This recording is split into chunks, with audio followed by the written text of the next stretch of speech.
Hi, I'm Max. I'll be the DM for this campaign. Hello, I'm Connor. I'll be playing Abjur. I'm Peter, and I'll be playing Mavis.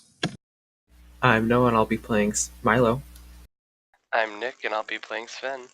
Edward Dice on the Rocks. Let's get started.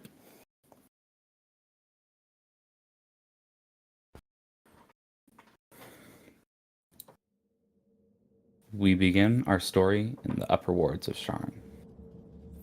We focus on the Daggerwatch Garrison District in the Dura Quarter. But before we get into our story too far, I would like to explain what quarters are and the layers of Sharn. Sharn can vertically be divided into 3 layers: the upper layer, the middle layer, and the lower section. Each of these layers house their representative social class. The upper wards containing upper class citizen, middle class citizens from the middle wards, and seedier and shadier folk for the lower wards. But I digress. The Daggerwatch district is the cleanest and quietest out of the districts in Dura. The walls are heavily reinforced, as if to withstand siege weaponry. And the Sharn City Watch patrol the district almost like clockwork, making sure no one's up to any trouble. Dura easily is the most dangerous of all the quarters, with its social status stunted, so to say. The highest class of citizens in the upper quarter you can find are middle class folk. And it only gets worse further down Dura you go. We come down to a large building that protrudes out of the sea of small houses and shops in the Daggerwatch. The main garrison of the district, built with holds 600 men and caches of weapons. The garrison district looms over the small town built into the cliff face, ominous and bleak, built over the side with a prison dangling on the bottom over the edge of the Daggerwatch River as it churns below. As the morning sun rises, the light catches one of the jail cells in the lower part of the garrison to wake the only prisoner in the garrison holds. As the morning sun arises, the light catches one of the jail cells in the lower parts of the garrison to wake the only prisoner. Milo, we begin with you. As a beam of light hits you in the face as the sun arises out of the ocean, you awake to a cold, damp, now less cell. What I failed to mention was, I misspoke. It's called the Dagger Strait, not the Dagger River. My bad. Okay, Milo, we begin with you.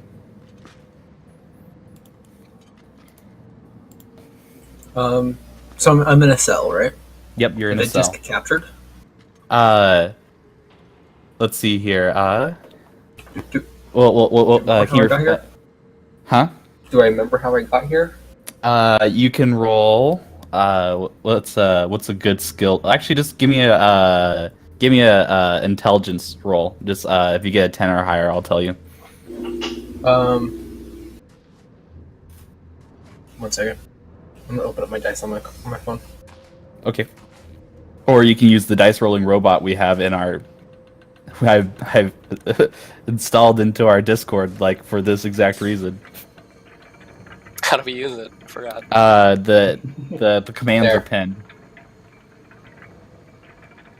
I got a 6. You got a 6. You don't remember exactly what happened, but you vaguely remember on one of your latest escapades, you tried to break in to a house, but That sounds like me. that sounds like you. Yep, you tried to break in, but you don't remember what happened from there. But you definitely feel a massive bump on your head that is giving you the pain right now. Well, first I'm gonna probably check the walls to make sure I'm not see if there's any way to get out of here. Because I'm in a cell, right? as you get up to like inspect the walls, you hear the telltale sounds of clinking chains, and you look around you. Your hands and feet are bound with cuffs.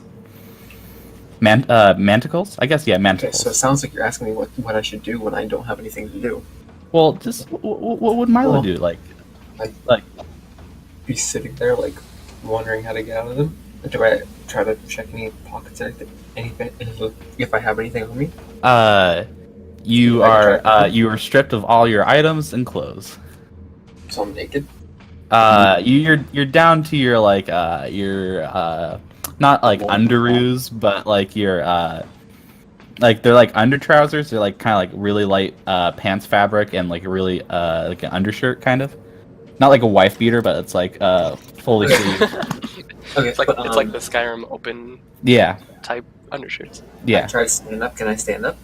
Yeah, you can stand up. You can walk around. It's just you're bound to like a 3 foot like radius in your cell. Okay, well, I'm gonna call out and see if anyone else is in any other cells. Okay. I mean, I won't make you roll a perception check because it's kind of it's pretty light in here. There's no other people in the cell, but can we role play the calling out? Hello? Anybody here?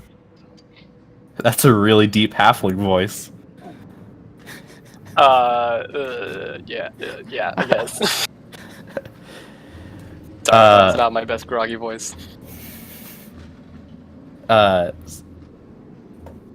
I'm trying to sound intimidating, so I don't Yes. sound like a weak person. Okay. Come on, I'm in prison. Like, you know the first rule about prison, you go up to the biggest guy, you beat him up. That's what I'm trying to establish here. As you call out, you hear a voice. It's so the way that these cells are built is it's kind of a you're the only cell at the very end of the room. Then there's 3 cells on each side of you, like a hallway. Do you know? Do you kind of understand what I'm saying? Yeah, I get. Yeah, and then there's a heavily metal door, and a guard, obviously a guard standing on the other side goes, "Shut up!" Okay, so I can see out my bars. Out You of can the see out your bars. Yeah, you can see out your bars, and you can see out into the. You can see outside also. Okay, so You're the only cell with a outside view. oh, okay. But looking into the other place, I'm at the end of a hallway. Like my door is at the end of the hallway, Mhm. and then there's other doors to Yeah, other there's cells. doors to other cells. Okay. Can I look around my cell and see if there's anything in there that I can use? It's for pretty. anything? It's pretty damp. There's nothing really in there besides your manticles. But let's see here. Can you use any of your spells / incantations I was without just hand thinking actions? about that. Unfortunately, being a bard requires your arcane Oh, focus of an I instrument. need an instrument. Dang it. Your voice is an instrument. Ooh, Uh, am I proficient in percussion? Come on. You come on. do have a proficiency in drums. Okay. I'm gonna rattle my chains to make percussion music. And can I use my cantrip friends to call up to the guard so I can talk to him? Okay. Let me just continue on what I have planned. Okay. So Come on, that was amazing. just continue. It's really fun. I'm glad we can start these memes off good. But here's I actually haven't written down these my notes. So I can show them to you later if you want to call on my bullshit. But as you kind of like tap into your your arcane inner self, I don't know how to describe. It's my job to just fucking describe. Okay, that's my second note. You almost said BS. Okay. Yes, too. I have to put $5 in the swear jar. You said Okay. BS too. I said, oh yeah. Well, Ah. okay. Okay. That's That's -1 of my swear cards. Okay, Yeah, I can't. Max, you I were can't. telling us not to swear, but you're gonna be the problem here. I am going to be a problem. Okay. As you kind of like tap into your arcane energy, Milo, there's like this other reverberation, almost, as you try to like conjure up magic through like voice, your percussion. It's like as you try to form something, it's like a knife gets stabbed right into you, and you realize these manticles you're wearing are creating these like weird vibrations, cutting off magical flow. Okay. So I can't use magic, and I don't have anything to free myself with, and I'm not allowed to talk or else the guard might get mad. How about I just make a lot of noise and try to induce the guard to come in? Well, as you're about to do that, you can hear the guard talking now. Okay. If you want to listen in, you can roll perception. Okay, just one second. Was that a question? I rolled an 8. 8 plus, what's your perception? Perception. 11. So 19 total? 19 total? Oh, wait, no. I was about to say, Passive wisdom. what? Okay, perception plus 1's 9. So a 9. Unfortunately, that does not meet the requirement for our skill rules we have. But you can't. But I'll give you this: that the guard is talking to someone else. That is talking in a hushed tone, obviously trying not to attract attention. But you definitely hear this. You can hear the clink of coins, and someone kind of like doing the like friendly pat on the shoulder, kind of like slap, like the, the metal door opens. Okay. The guard is holding the door open, and the guard is kind of your stereotypical NPC guard with like the helmet, the chainmail, the metal armor and stuff like that. He's the main colors of the guard is about I think the main colors for the Sharn watch will be pretty much red with some black and white, but red being the primary color. But a human male, he has this messy dark brown hair. He's stubbled, has these half-rimmed glasses on. He has a ratty brown leather duster with chainmail and leather armor underneath.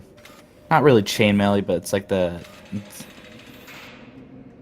it's more leather armor. I should say that. Black leather boots and equally ratty fingerless gloves. The guard catches the man by the arm, and he you can hear this because he's kind of like yell whispering at him. He goes, "You have 10 minutes, Lark. That's it. 10 minutes." And then he closes the door behind him, and the man you now heard as Malark pivots around and gives you the okay gesture as the door closes with a groan and a and he begins to walk towards you. Having a rough night? I don't know what you're talking about. I mean, this place isn't necessarily the greatest place to be right now. Let's be serious. This is pretty common for me. He gives a little like he's smiling and stuff. Like he gives a little shrug, like a little cheeky shrug. He's like, I mean, I can get you out, but there's a few things I want from you. I accept. You accept? You didn't hear my bargain. That's just kind of a bad deal if you don't know what I'm dishing out. Oh, what do you want from me? I accept. I mean, Doesn't have the grudge. I mean, wow. I was kind of expecting a little bit of a tussle here, but What is my relationship with Mark? you have none.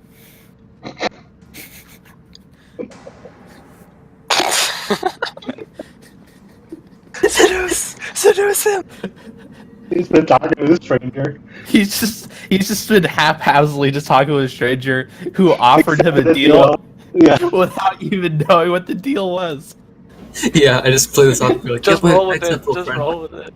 Just I'm just hey, gonna that's call a- him old Fred That's from a right good. now That's on. a good D&D channel name. Can we Yeah. change our name from Dice on the Rocks to just roll with it? You're the one in You owe me charge. that $5. You owe me that swear jar when we're done with everything. It's gotta be taken already. That's too good.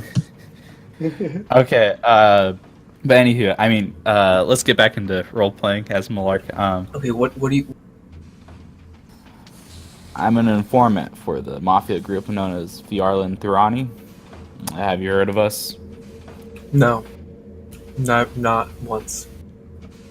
We're a group of individuals who specialize in espionage, assassinations, and entertainment. They're very quite contradictory when said out loud, but you just gotta get to know them to understand. But our Dons have taken a liking to you for your certain set of skills that you've portrayed over the past couple of months in Sharn. If you agree to become a bounty hunter for us, they've given me permission to free you. What do you say? So what's going through Milo's mind right now is I don't like wealthy people. So who am I working for? Am I working for like? We're a mafia family, so we all have different jobs, so we're not extravagantly wealthy like the most of the people. Whatever money we make, Dons get to make a small get to keep a small percentage of that money to either help out members in the non-mafia community or further their own needs. Usually that's the gist. He pulls out a small stone. Actually, it's humming right now, like a like that. And Malark goes, looks like our ride is here. So what I want you to do right now is I need you to get as close as possible to the iron bars here. Do you think you can do that? Okay, so I get as close to the door as possible. Mm-hmm. You get. Okay. Now can you squat down and put your hands behind your head, real quick for me? He pulls out the stone again. He puts it up to his face and he puts his thumb on it and he goes, "All right, you can bring her around down." He's all nice and duck and covered. And Milo, the whole prison cell just starts shaking, and then suddenly the wall behind you just rips out. And Is that the wall I'm chained to? No, you're chained to the floor. Okay, good. Don't worry. Sure. I think it would be way more interesting. Go flying out the Milo dies. wall. Bye, guys. Bye, guys. And a sky coach floats down. And what a sky coach is, to explain a little bit about the world of Sharn, is it's kind of Flash Gordon-y, like to the ship. You know, it's very steampunky. Okay. Good reference. It's just it's a very small ship. It's not that big. It's Peter, you've been on boats, like a 20-footer, like that size, kind of. Like it's that That's kind of not size. small. It's not. It is like in boat size, but that's pretty relative. You That's can pretty big. sleep like 5 people on that. Yeah. It's kind of small, but yeah, like this 20-footer size, like flying machine just kind of is in front of you. The coach door pops open. You can see inside. There's very velvety cushions. You can see your armor, your music instruments, your weapons. They're all neatly folded and tucked into a corner of the sky coach. Malark kind of pries off the door to the jail cell, and he like kind of walks right by you. So chained here. I was just about to get to it. Just let me do this. He like stops mid walk, pivots, and I guess just kind of holds out his hand, and there's kind of like just like a magical spark, and the chain just kind of poof, just comes undone. He's like, we'll pick the locks when we get inside this thing. The guards are not going to be too happy.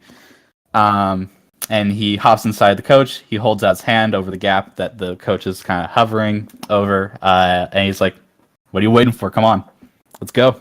Let's do this. Okay, Let's reach begin. out and grab his friend. And grab his hand. Grab his friend. I grab the driver, take the whole ship down.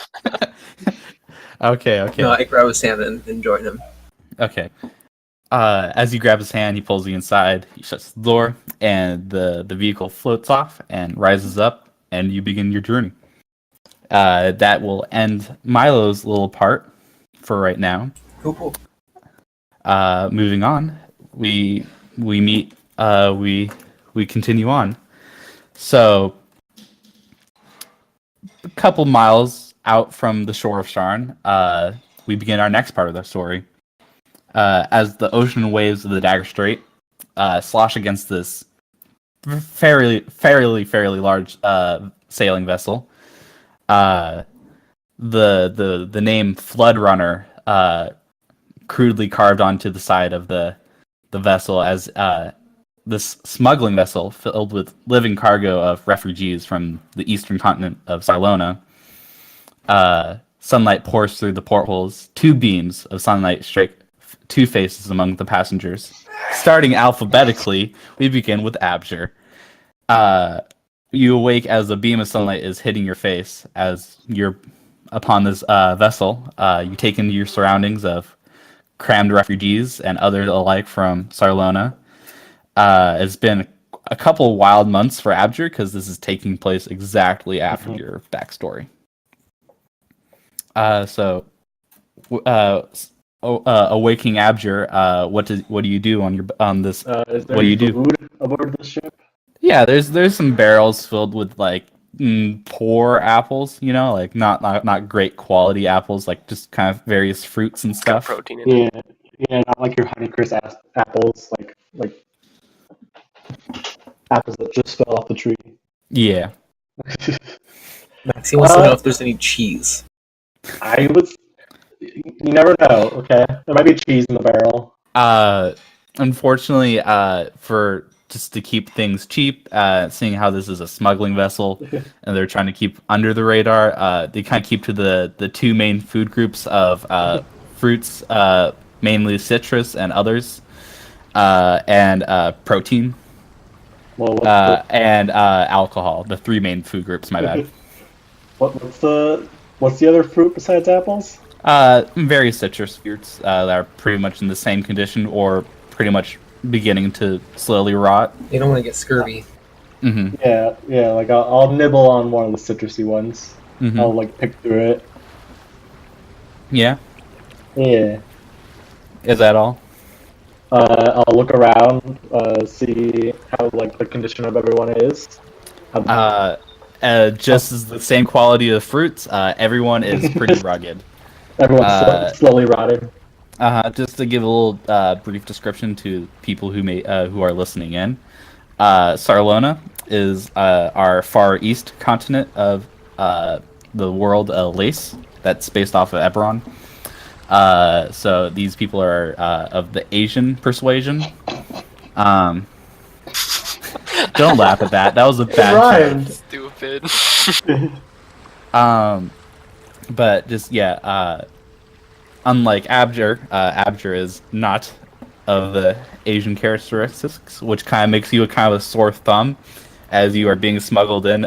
People kind of give you like odd looks, like, is he a sailor? Why does he look like a homeless person? Just of the sort. What does Abjur do after nibbling on his fruit? Am I in like the lower decks where windows are? Yeah. You said there's windows? Okay. I'll just like awkwardly like pass by people smiling. Then I'll go like out to the window and see if I can see any land. Like if we're nearing land or anything. Yeah, okay. Give me a perception roll. That's not good. I rolled a 3. A 3 0.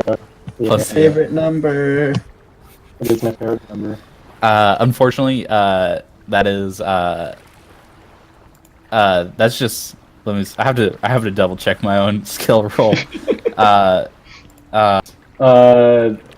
Make my way to like the upper decks. See if I can find anyone to talk to know like how far away we are to our destination. Yeah, you don't like as soon as you like put like your foot like on like this the little like stairway up to like the main deck, like you can hear just like sailors and stuff. Okay. Like just like shouting out. But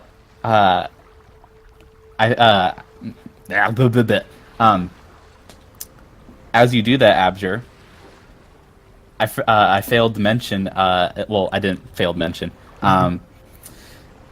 That second sunbeam is hitting someone on this board, and we're gonna kind of do a back and forth thing with this other person. Syven, you wake up to the sun hitting your face. That's you. It's you, baby. How does Syven wake up, and what does he do? Is there anybody to the left or right of me that I can initiate conversation with? Yeah, there's some huddled up all the cots on the ship for sleeping on are like pretty much like 3 people are on one cot pretty much. People are like huddled up around you, like you're all in like this tight kind of huddle like along the sides of the ship, and wherever there's like surface to lean against, lay on, there's just people filled. Like for Abjur, like you kind of had to do that like that awkward like stepping over to people as like people are still asleep and stuff. Okay. Can I go to the barrels where the fruit are? Yeah. Yeah, and then I want to look through and try to find the best looking apple. Yeah. Do you want to give me a survival check? Right? Did I do that right? Yeah. So 15. that's anything that's above a 10 that's rolled as a success. So as you dig through you find a pretty good lemon. It's like no mold, no nothing on it. Like it's almost like a grocery level I can't lemon. give that to a child.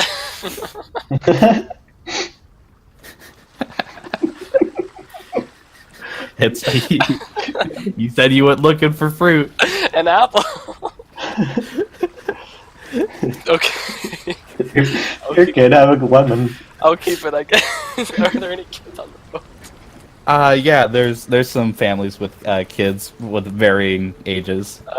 Can I find one in the group of like, I guess, a small child, so like 6 or 7? Yeah, you find a small family that are kind of like just kind of either they're just waking up or they kind of been awake, and they have a small child just kind of like very I guess the word would be hollow. I guess like looks very depressed. Okay. I want to give the kid the lemon. Okay. As you approach this family, they kind of notice you coming over, and they kind of brush themselves off a little bit because they kind of realize you're kind of coming over to them, like the way you're walking, the way you're looking at them, and With a smile on my face too, of course. yeah. So what do you do like when you get to them? Give the kid the lemon. So you squat down to this very sulking, very sullen kid. That's the word. You hand him the lemon, and he looks at you.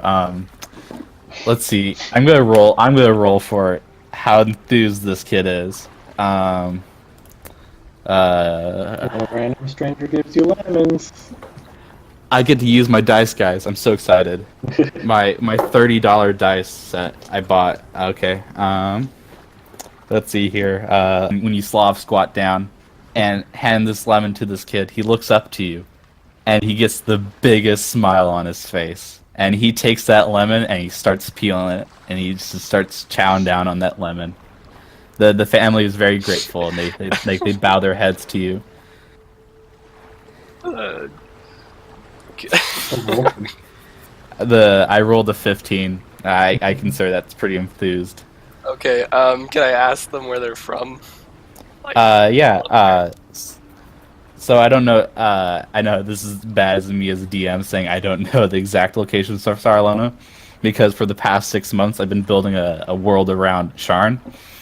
But they kind of point to the northern part of Sarlona, kind of the colder region. cool. Uh, I guess I'll tell them where I'm from too. yeah. Can Which I we can't roleplay remember. this out? I cannot remember where I'm from. Sorry, Max. Yeah, don't worry. I guess I'll explain to them that I'm from a temple. In the Yeah, north. you're from the monastery of the Falling Star. Where was that located? We didn't really set up a location, but I guess if anything, I feel like would be towards the center. Central Wilds, yeah. Yeah, Central Wilds, near like some mountains. I feel like Sarlona has like pretty nice middle mountain range, like a mountain range going down right down the middle. So you're probably near around there. And the mother of the family goes, I thought I heard that the temple was burned down. I was the sole survivor of it. She gives gives. I'll wish those people well and join Connor up top. Or join Abjur up top. Well, you don't know Abjur, but you can I'll go. head upstairs. You'll head upstairs. As you're walking towards that upstairs, you see a pretty tall fellow, dirty blonde hair, a kind of a I mean, I learned the word for this. It's the coat that Abjur's wearing in the art. It's a pirate's. Is it frock? I think. I don't know. 1 second. Yeah, I think it's called frock coat. Yeah, it's called a frock coat. That's what it's called. A very dirty blue frock coat. Yeah, you watch this figure kind of different from the very crowd you're around. Syven, go up to the upper deck.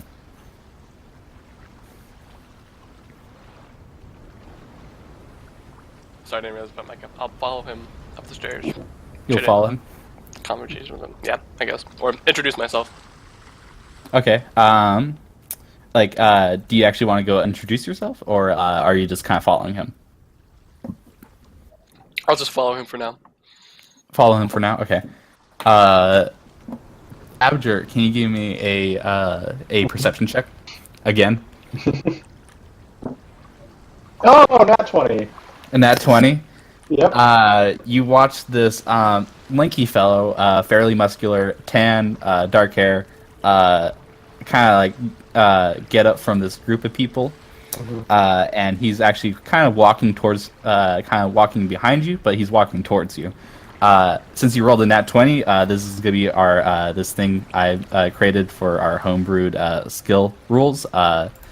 Is a phenomenal success. On a nat 20, you succeed phenomenally and succeed at the task you were trying to do, and gain a little bit more out of what you were trying to do. And I guess in this situation, you notice Syven's eyes. Well, you don't know who this person is, but you notice their eyes, and they are the iris is of a almost dark purple. Yeah, just gotta leave that there. Yeah, we'll go to you. Yeah. Okay. And this I'll keep- with the perception roll, this person is kind of following you a little bit. Yeah, I'll keep tabs on them, but I'll still make my way to one of the officers or some of the sailors to see, how far we are from the destination, because land. Land. Okay. Yeah, you get up onto the upper deck, and it's like you're just getting buffeted by wind. Man, I can't speak, Eat guys. the I can't wind. speak. Beat my meat. Okay. Wow, this is gonna be the longest one of the introductions I'm probably gonna be doing. But let's just probably hurry up this a little bit. So yeah, you definitely see an officer. He has he doesn't have the same color blonde hair as you, Abjur, but it is of a dirty blonde. It's long. It's very. It comes pretty much down to his shoulders. He kind of has a little bit of scruff going, mostly goatee-ish. He's very he's not as tall as you, Abjur, because you chose like 6 foot. He's probably like 2 to 3 inches shorter than you. He's kind of obviously kind of like the first mate, or like just giving orders around or something of that stature, you know. He knows you coming towards you, and let me see if I can do a voice that just isn't my normal one, so I can be interesting. 1 second, give me a sec. Ah, you're finally awake, I see. Hello. Do I know this person? He's just, you don't know him, but he's obviously seen you come onto the ship, and obviously you're kind of the black sheep of this refugee bundle. Because you're white. Racist. How do you come on, let's role play this out, Connor. Come on. I ask him if I know him. Like, have we met before? Just say that. Just that's the whole point of role playing. Just Okay. Have you and I met before? Do I know you? I've seen you come on board. How's your stay below decks? It wasn't too horrible. I got some sleep. Yeah, But, yeah. Found some food to eat. Mm-hmm. Do you have any ideas how far we are from land? Let's see here. He kind of looks up to the sky. He doesn't go through puberty. He points out into the distance, and you can kind of make out these little black shapes. He goes, "Those are gulls. Island, land's close by, but we're not too sure. The fog's kind of screwing everything up." Okay. What's your best estimate, like, from when we left? He kind of holds up his, he licks his finger, holds it to the wind, looks at the gulls again. He goes, wait for it, and you can hear from the crow's nest just, "Land's home!" So I would give it about 5 hours. Oh, okay. Yeah. 5 hours until we hit the docks. But when that happens, that's kind of the hell period. That's where you kind of just need to get off as quickly as possible. So it's good that you're up and about, because once we dock, you basically want to start running. You don't know when the BSO gets here. Sharn watch. You never know who's going to be patrolling the docks. And We'll What do you cross mean? that bridge when we get there. okay. I think he's just warning me. Yeah, I'm literally warning him Are you, as the sailor? Okay. So, Nick, as these, you kind of see this person talking with the other person. How do you approach, or what do you do? Pull out my bagpipes. I'm kidding. I don't think you actually have bagpipes. That's just a proficiency you took. Darn it. Okay. I'll walk up to the first mate talking to the very tall blonde man. He knows you coming over, and kind of like while he's talking to you, Abjur, he kind of holds out a 1 second finger, and he goes, "Oh, you're also awake. I actually was kind of hoping I can talk to you both at the same time." Why is that? That's interesting. Why? Well, I mean, look at the others. He kind of he kind of pulls you into a huddle, and he kind of goes like, "Look at the others. Like, I mean, they're refugees. They're not too athletic. Like you guys look pretty. We look like we have well, a purpose. You guys kind of look like you have a purpose. Yeah, that's exactly what he's kind of wearing like a long sleeve undershirt, kind of like Noah was wearing when I kind of described that. And he kind of rolls up his sleeve, and he holds up his forearm, and there is this dark blue tentacle tattoo on his arm, and he goes, "I'm guessing you guys, by the looks of your conditions, don't exactly have about 200 gold pieces on you." Can I check my pockets to see if I have money? You I'm checking my pockets. I'm pretty sure we don't. Yeah, no, I don't. I got a piece of lint. He goes, he kind of like, it's still in this kind of, he puts his arm back around you guys in like the non-conspicuous huddle. He goes, so, it wouldn't be too much of a hassle if you guys could make up the money in a quickest way possible, would it? What's the How are money we for? supposed to do that? We're on a boat, sir. I guess we could. Never We're mind. 5 hours out, and then I know what we can would, do. we're always looking for extra hands within our organization. We're looking for some people to. There's some folks that we don't necessarily like with our competition. If you kind of cast my drift. What's No pun the intended. money for? The money's for the ride. Oh, okay. Does everyone Are have they to pay on- 200 gold? Are the people on the boat that don't like? They paid You their guys don't share, like but Is it because we're white? well, You're white. Syven's definitely not white. You're white. It's because I'm white. It's not because you're white. It's because you're handsome. Oh, thank you. Hashtag first mate X Abjur fanfic in the works.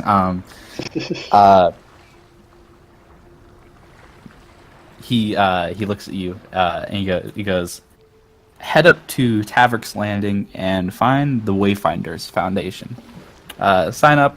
Someone will probably contact you around then. Okay. But other than that, I look forward to working with you, gentlemen. And he kind of backs away. And as he says that, the fog parts, and you can see Sharn from here. And it is, I guess, the sunlight bouncing off the buildings. It's literally magical. It's literally like it's probably the most beautiful scene you've ever seen in you guys' life. But moving on, because we really need to start wrapping this up because I'm bad at this. Mavis, The best for last. saving the best for last, exactly. But you're not essentially going to be the last one because I have so much more planned. I got lost track of time. So you are sitting in the waiting room of the Wayfinder Foundation. A door opens up, and I'm bringing out all the references today, all the inside jokes. A redheaded, freckle-faced half-elf in a neat little female tuxedo getup opens up the door, and she calls out, "Is there a Mavis Ashcroft here?" Yes, that'd be me. And she waves you in. All right. As you do. As you enter the room,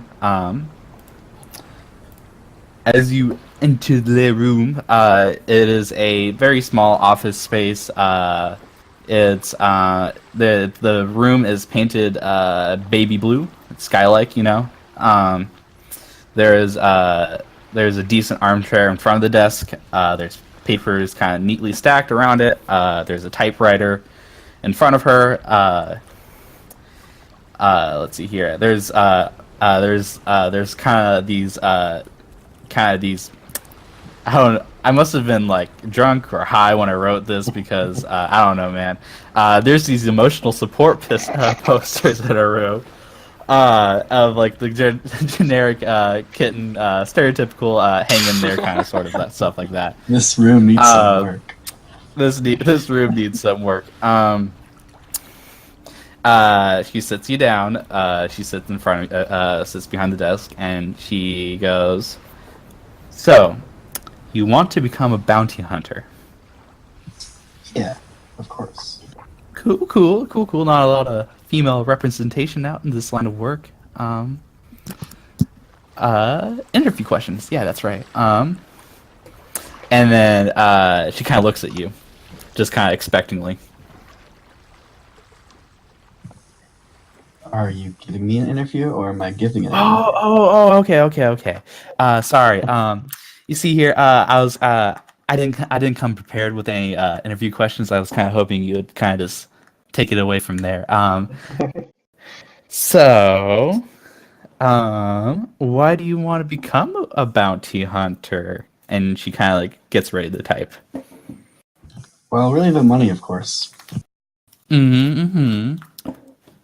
Of course, that's usually the big drawing, the big bounties. Yeah, and being a Uh, bounty hunter, I can just collect a lot of information. Information on what are you looking for, hun? Oh, many things, but yeah, there's a few things I'll be keeping my ear out for. Not gonna say that. That's confidential. No, I understand. Just one quick question. Well, two quick questions actually. What skills do you bring to the table? I can make weapons Oh, and I can identify things. And I have a lot of history doing some dirty work, so I believe I can. I'm pretty fit for the job. okay. My second question on the topic of the dirty things, actually. I've heard Ashcroft. I've heard that name before. You wouldn't happen to be related to the House of Tarkanan gang, would you? I heard on the grapevine that their leader was just recently taken in. You wouldn't be related to him, would you? Nope, I have no idea what you're talking about. Roll deception.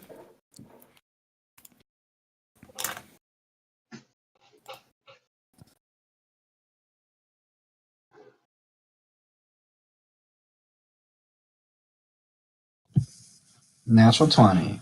Wait, Natural 20. wait. Wow, Did I do guys. that right? I think so. Yeah, that's a natural Yeah. 20. Yeah, let's go. She you successfully lie to her straight to her face. I don't think he did it right. Uh, He needs a D there, I think. So he just did math of 20 Hold equals on, 20. hold on. That, Oh, that's okay, I was that's the gonna real say. tricks. Are we too- We've broken the system. Let me try. You beat the system. Yeah, it's r Yeah, slash see, see. Yeah, you have to. Yep. R slash Lying D20. using a real dice. Me too, Connor. Me too. Okay, Okay. 16. Yeah. You still pass, yeah. You successfully lied to her. I forgot to mention there is a name tag on the desk. The full name is Karen Willipup. There we go. She goes, "Thank you for the interview, Mavis. I will be reviewing you. Just go wait out in the lobby. I'll talk with you in just a sec." Okay. Thank you very much. And that's where originally how short these were supposed to be, but okay, Milo, back to you. You've been about in the sky coach for about 5 minutes, and easily 2,000 feet above in the sky. Malark sits across from you in the on the separate velvety cushion, kind of one leg crossed while he reads a newspaper. Let's roleplay this out. So, Malark, how have you been? I'm fine. Been working on a couple cases here and there, but that's mostly it.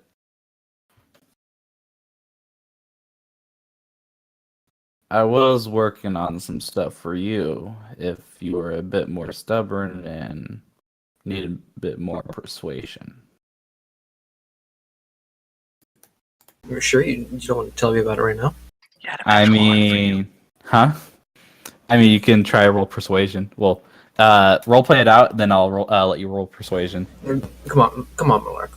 We both know each other. Just tell me what you have on me. Okay, roll persuasion.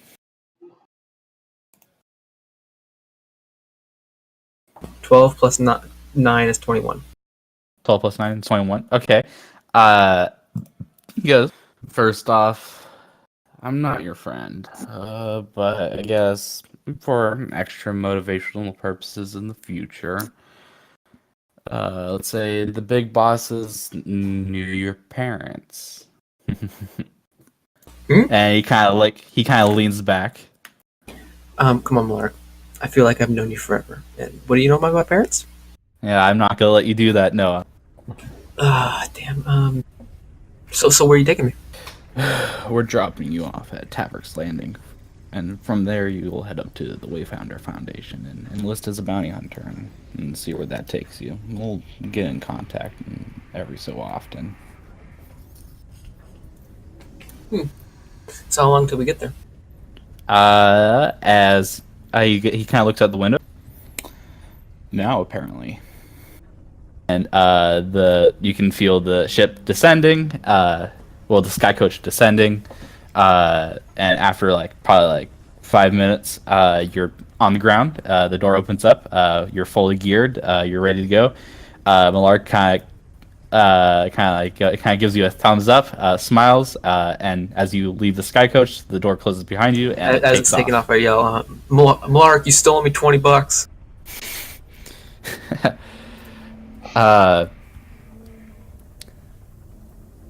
Okay. So I'm at the landing now. Yep, you're at the landing. You can it's kind of like spot the anime protagonists of buildings. Essentially, you can see the Wayfinder Foundation. It's a very large. It's to leave a little backstory on it to describe a little bit. Taverk's Landing used to be, well, not Taverk's Landing. The Wayfinder Foundation used to be a guild hall, so you can get it's kind of like your stereotypical I like the idea of something from fairy tale, kind of a guild hall kind of deal. So it's very easily to spot. It's very large, and you immediately start walking there through the kind of described Taverk's Landing, because that's kind of what this whole little thing was supposed to be about. It's everyone is working laborally. There's packages being moved, crates being moved, things being lifted up on cranes. Just kind of your stereotypical you can I bet if you listened in real closely, you can probably hear some work hymns, some work songs. Yep. I hope off the mines we go. Yep, pretty much like that. I probably shouldn't sing that. That might get copyrighted. Crap. Look what you done, Noah. Disney's on my ass. I know, we have to restart the entire thing, I know. No, I think we're good. So as you make your way through the cobblestone streets of Taverk's Landing, passed by people who are carrying stuff, you finally make it to the guild hall, and inside, you walk through the large double doors that are even incredibly large for you, even though you're 4 feet. These are easily nearly about 2 to 3 times your size. These massive oak doors, as you open it, there is kind of your stereotypical bar setting on the first floor, and you can see at least 3 floors above you. There's menageries of stuffed monsters and stuff, like owl bears and stuff alike.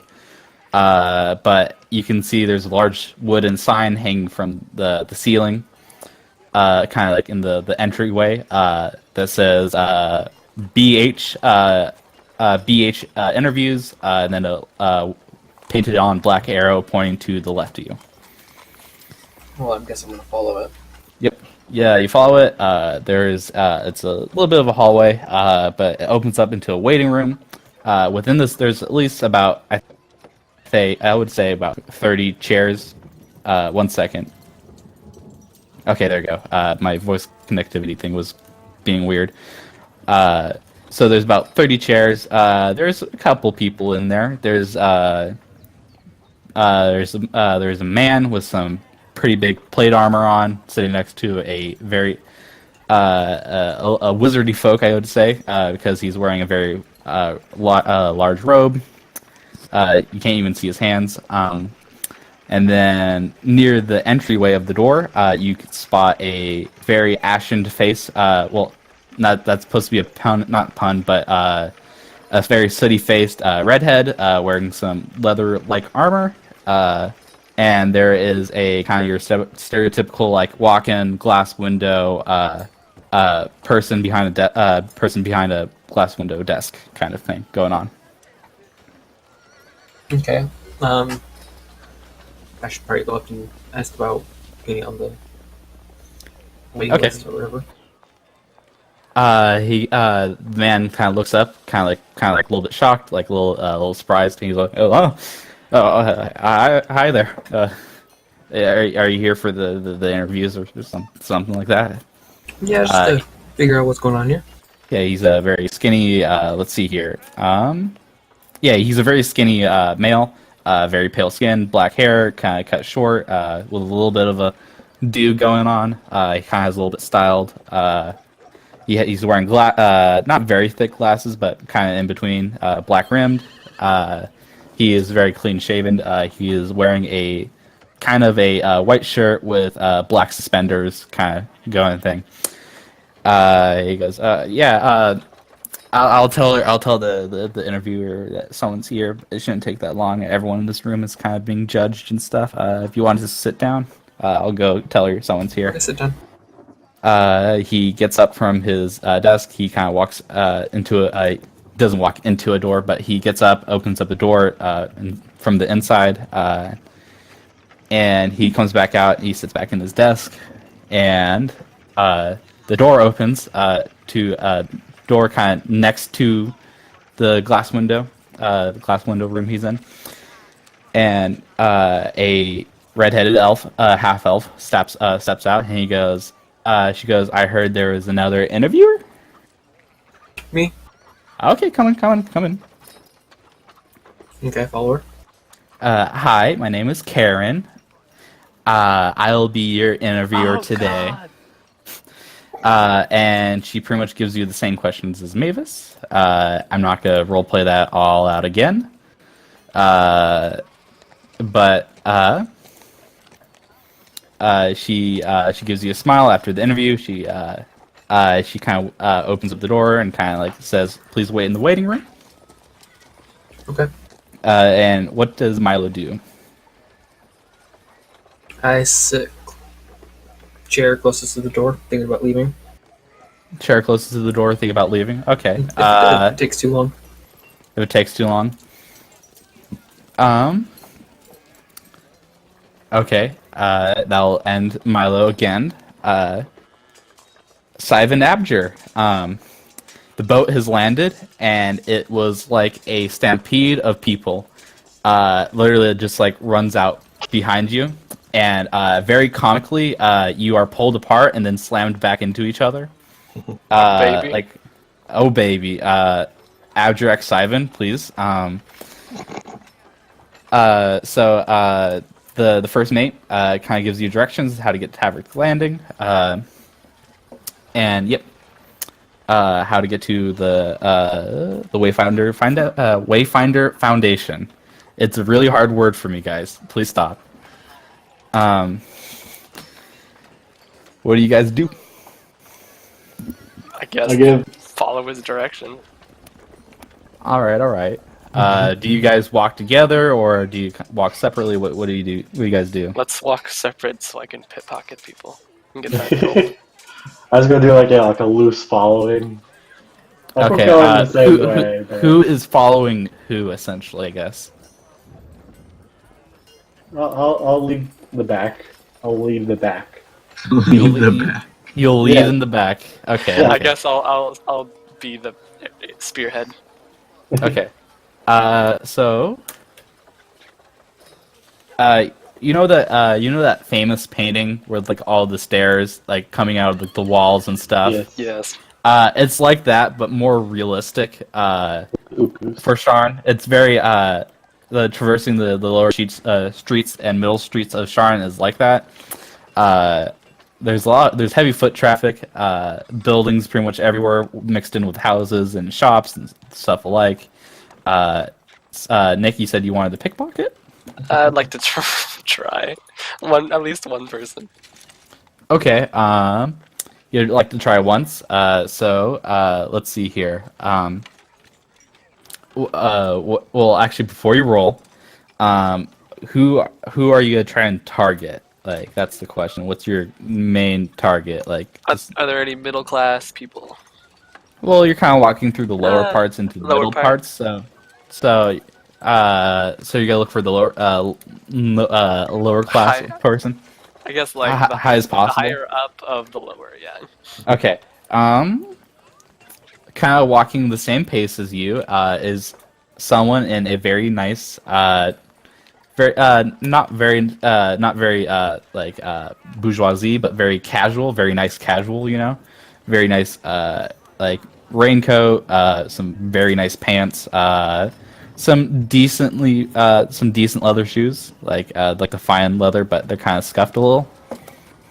That's my enough. Wow. It'd be +3 also if that changes it at all. I mean, that's still just gonna be a normal success. But still, let me roll some dice, because wowee, that's a natural 18. Please stop rolling so good on this session 0 episode. I'm gonna run out of luck after this point. Okay, that'll be. Let's see here. I got my metal die. Okay. Like, this. So Nick, since that was a pretty good roll, so I'll give you this. You picked. You got 3 copper, 3 silver, and 2 gold from that one little swipe. Well, I ask myself, will this cover it? Is 2 gold enough for 200 gold? Shit. You're 1/100th of the way there, Nick. Well, plus Yeah. whatever gold you have. And then he just sits there and does this for the next hour and a half, and then leaves the campaign. Ba-da-bum-ba-da. Alrighty then.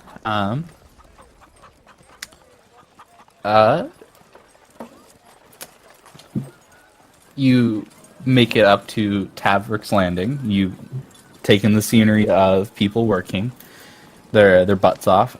You make it to the guild hall of the Wayfinder Foundation. You get to the waiting room. You talk to the man. You talk to Karen. Each separately, of course. Unless, Abjur, you want to do something between here and there. No. Actually, I want to do something with Abjur real quick. Well, when I'll just say, because but I'm guessing, Abjur, you're not gonna turn Nick in if you see him pickpocketing and stuff, right? No. Yeah. Okay. I So know this guy. you barely know this guy, but you watch him pickpocket and stuff. A voice pipes up in your head. Well, actually booms into your head. And it goes, "I like this one." And then, after a brief moment of silence, the second trial begins. And then Crap. Dancing we Ninja bo- Pirate. we both know who it is, right? We both know who it is. I'm pretty sure we know who it is. Okay. Let's not. Is I it your mean, schizophrenic tendencies? yes. It's not the first time Abjur's been crazy. So, you again make it up to Karen, interview, and then waiting in the waiting room.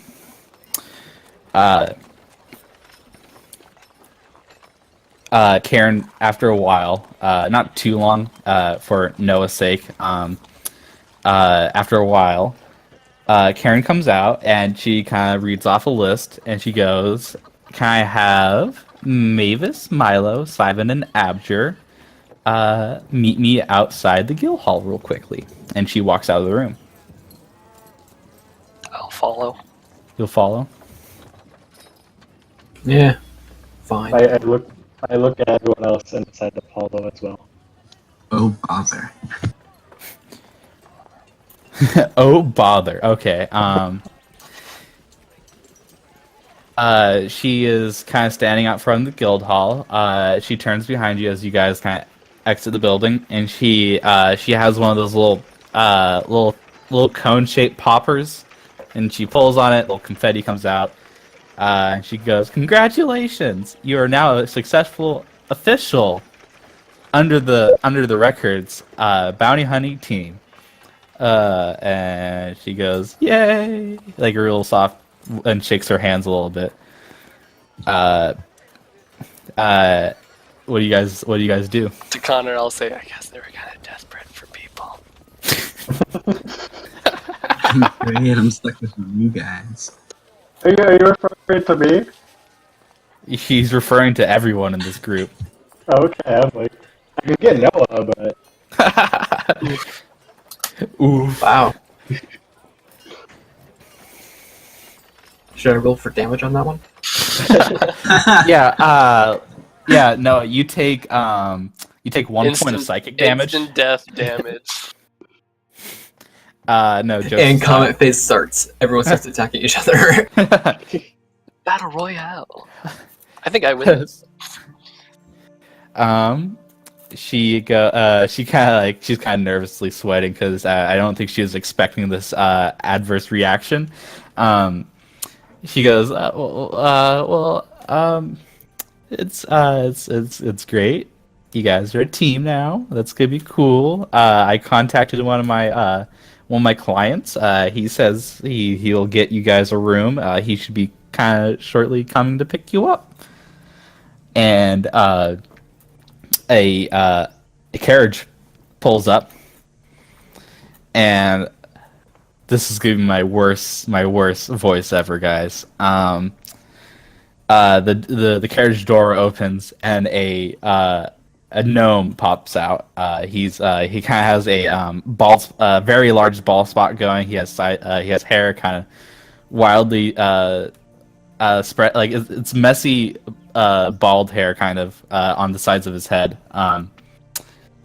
And he's wearing these very thick glasses. He kind of like climbs down because of his gnome size from the carriage, dusts himself off, and he walks over to Karen. And he goes, kind of squints at you guys and like looks back to Karen and goes, "These are the guys. These are the recruits. These are the bounty hunters I'm gonna be taking care of." And she goes, "Yeah, Frank, this is what I called you about. I mean," and he like looks back at you guys and you kind of like scowling at you guys, like his like nose is kind of curled. How do you guys take that? Hey, They you got really a employ problem? children. Okay, one at a time, please. They really employ children? It sure looks like they do. And he looks at you, Noah, and he goes, "They hired to children?"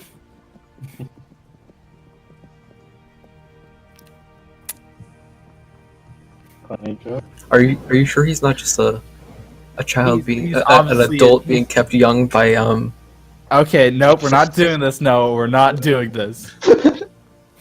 Hubba. Is it Hibba? Hibba? Teba? Hibba. Okay. Yeah, let's continue on, guys. Any other reactions? Just awkwardly looking at my now new teammates. Yeah, I'm not so sure. Wait. Oh, man. I'll hop into the carriage. I'm ready for this to be done with. I'm getting a lot of fancy rides right now. Are you Not saying like that out? this. Are you saying that out loud as Milo, or Yeah. does everyone get in the carriage?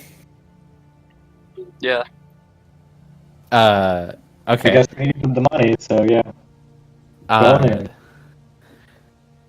so everyone gets in the carriage. Frank kind of hops into the driver's seat, where the driver is, kind of shrugging as he kind of climbs up, and he goes, "I don't know, I guess.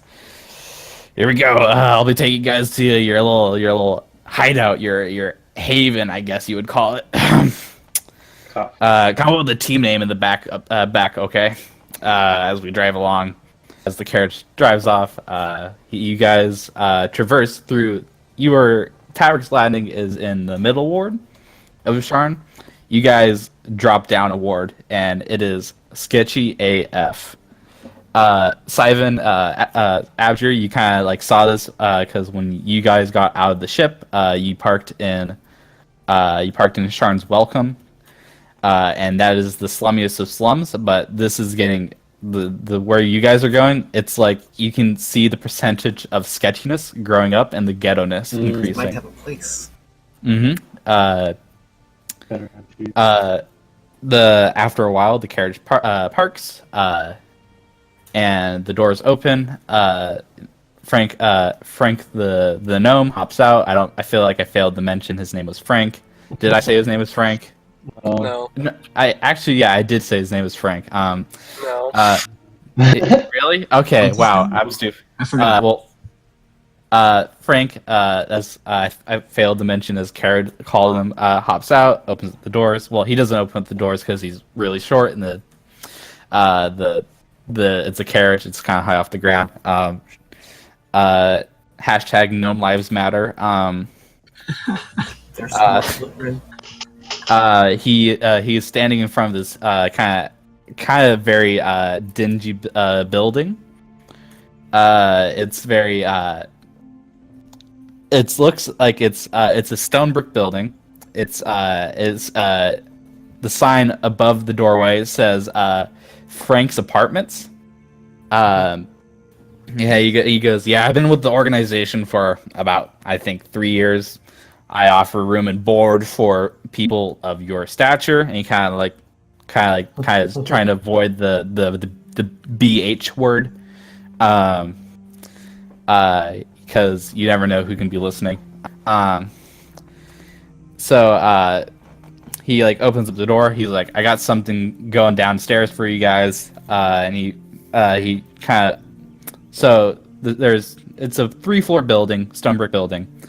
The right next to the stairwell leading up, there's a door, and he opens it up, and there's inside is actually a very nice basement leading into. Let's see here, 1, 2, 3, 4, 5, 5 other rooms down below with a living room and what you can see from the living room, actually a fully functional kitchen in the back. You guys will be staying down here. Choose your rooms, whatever. I'll be in my office. I'll come down to you guys when I find a good bounty for you guys to work on or whatever. I'm basically kind of just your auditor. Wait, is auditor the right word for this? I don't know. Accountant. Moderator. I'm your moderator. That's the word I was looking for. I'm your moderator for this kind of stuff. Yeah, I'll be in my office. I'll be looking for stuff for you guys to do, make money. I don't know. Do your room thing. And he leaves, and he walks probably about 5 feet, opens up the door, and then disappears. What do you guys do? I check the rooms because I want first pick. Wait, Okay. how the rooms sorted out? Is all 5 down a hallway, or? So it's down this it's down 5 feet of stairs. Yeah. Leading down, it's a main room. With a very large. So there's a kind of a fireplace kind of deal. A couch, an armchair kind of. Armchair. With a kind of a table, coffee table kind of got going right next to the fireplace. Behind the futon-like couch is the kitchen, and then there's 2 hallways, and those branch out into the bedrooms. Are they all kind of the same bedrooms? They're pretty much the same bedroom. They're you guys can just check out the rooms. It's a small bed made generally for one person with a desk and lamp and chair with a closet and the chest at the foot of the bed. Are there windows? Nope, you are underground at the moment, or underneath underneath. Yeah. Okay, thought so. But there's lights and stuff, obviously. Fully working lamps above. Do we I have start our own walking towards the halls bathrooms? with the rooms. I choose the left hallway. Okay. Peter, then Noah, then Connor. What did Peter just say? Bathrooms? What's Yeah, the there's- bathroom situation? Yeah, there's right next to the kitchen. There's kind of there's another door, and that's obviously the bathroom. Communal bathrooms? Come on. Hey man, this isn't like a 4-star hotel room board situation you got going. I just have to live with 3 boys. 3 boys. 3 Mhm. boys and 1 artificer. I love this sitcom. Alright. Okay, Noah, your turn. What did you say? I start walking towards the hallway with bedrooms in it, and I walk into the first bedroom and close the door.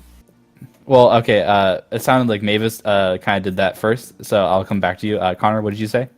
I went down the left hallway because you said there was multiple hallways. Yeah, there's 2 hallways that kind of one of the hallways branches out into 2 rooms. The one of the hallways branches out into 3 rooms. Okay, so Mavis, so which hallway you go into? Oh, so there's gonna be a room. We'll call the left hallway 2 rooms and the right hallway 3 rooms. Like, I guess. Mhm. So there's gonna be 1 open room then, right? Yep, that's gonna be the guest bedroom. Oh, okay. Guest bedroom. Okay. I go down the right hallway to the very back Mhm. room. So right hallway, very back room. Okay. And I check That's the that's- locking situation. Yep, it's a fully functional locking doorknob with a slide bolt. Solid. All right, I'm good with this. Okay. So that's the right hallway with the 3 rooms. Right, Peter? Yeah. Okay. Marking that down. Okay. Noah, it sounded like you wanted to go next. Yeah, the left side, first bedroom. That's 2 rooms, right? Yeah. Okay. Left bedroom. Let's see here. Okay. The one closest to the door. All right. Then I guess that leaves Connor and Nick. You kind of got left in the dust as Left hallway. Left hallway. Final room. Left hallway. No. Milo all by himself. Okay.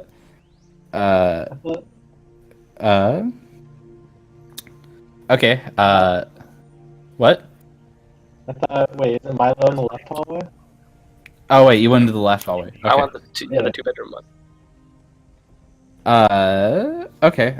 So I guess you take the other room, Abjur, and then Syven, which leaves you open to the rooms around Mavis, I guess. Yeah, I'll take the left one of that one, I guess. Okay. Okie doke. And I guess this is where we're gonna end it for our first episode. Cool. Yep. Connor, say something funny. Stay tuned for the next episode. Perfect.